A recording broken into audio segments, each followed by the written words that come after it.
السلام علیکم ورحمۃ اللہ وبرکاتہ۔ ماشاءاللہ اذان ٹور اینڈ ٹریولز کی دعاؤں کی برکت دیکھیں۔ ماشاءاللہ یہ پورے حاجی اس وقت موجود ہیں میدان عرفات میں۔ عرفات کا یہ پیارا سا میدان جہاں پہ حاجی حج کے ایام میں اس میدان کے اندر آتے ہیں، یہیں پہ پورا دن گزارتے ہیں، یعنی کہ آپ کو ظہر سے پہلے پہنچنا ہے اور مغرب تک یہاں پہ ٹھہرنے کا حکم ہے۔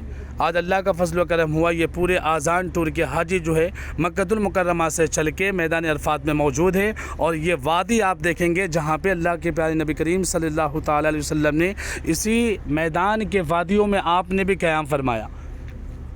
اور ماشاءاللہ یہ پورا گروپ جو ہے، اب ہم سارے جو ہے جبل رحمت کے دامن میں جا رہے ہیں، اللہ کے حبیب کے اس مقدس مقام پہ جہاں پہ حضور نے آرام فرمایا تھا، جہاں پہ آپ نے قیام فرمایا تھا، جہاں پہ آپ نے حجۃ الوداع کا خطبہ دیا۔